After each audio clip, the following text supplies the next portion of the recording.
સમાચાર અમદાવાદમાંથી વેજલપુરમાં અસામાજિક તત્વો બેફામ બન્યા હોવાની વિગતો છે।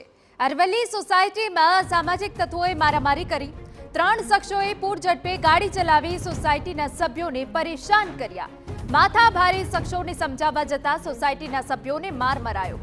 સીસીટીવી કેમેરા તોડી વાહનોમાં પણ તોડફોડ કરી। સમગ્ર ઘટના સોસાયટીના સીસીટીવી કેમેરામાં કેદ થઈ ગઈ। પોલીસ ફરિયાદ કરી તો સોસાયટી સળગાવી દેવાની ધમકી આપી। 3 આરોપી સામે પોલીસ ફરિયાદ નોંધાઈ છે। તો સમગ્ર ઘટના સીસીટીવીમાં કેદ થઈ ગઈ છે। સોસાયટી સળગાવી દેવાની અસામાજિક તત્વો દ્વારા ધમકી અપાઈ છે। વેજલપુરમાંથી કે જ્યાં અસામાજિક તત્વોનો આતંક સામે આવ્યો છે, અરવલ્લી સોસાયટીમાં અસામાજિક તત્વોએ મારામારી કરી। 3 શખ્સોએ પૂરઝડપે ગાડી ચલાવી સોસાયટીના સભ્યોને પરેશાન કર્યા। માથાભારે શખ્સોને સમજાવવા જતા સોસાયટીના સભ્યોને માર માર્યો। અમારા સંવાદદાતા મિહિર સોની વધુ વિગતે વાત કરવા જોડાયા છે। મિહિર, શું મામલો હતો?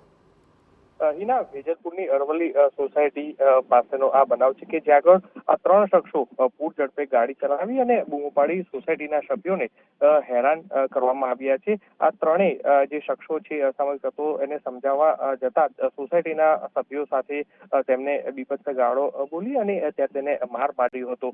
સોસાયટીના સીસીટીવી કેમેરા પણ તોડી અને પાર્કિંગમાં રહેલા વાહનોમાં પણ તોડફોડ છે તે કરી હતી અને આ સમગ્ર ઘટના છે તે સીસીટીવીમાં કેદ છે તે કરી હતી। એટલું જ નહીં, આ 3 શખ્સો જે તેને પોલીસમાં ફરિયાદ કરશો તો આખી સોસાયટી સળગાવી દેવાની ધમકી છે તે આપી છે। એટલે હાલ આ 3 જે અસામાજિક તત્વો છે, એઝાઝ, ઝાકી, સાજિદ, હનીફ અને ઝહર ઉર્ફે ક્વાલા શેખ સામે વેજલપુર પોલીસે ગુનો નોંધી અને તપાસ શરૂ કરી છે કે આ 3 જે શખ્સો છે અસામાજિક તત્વો છે તેના વિરુદ્ધમાં અગાઉ કઈ રીતના ગુના નોંધાયા છે અને કઈ રીતના તેને આ રીતના આતંક મચાવ્યો છે, જેને લઈને હાલ વધુ તપાસ જે છે તે શરૂ કરી છે।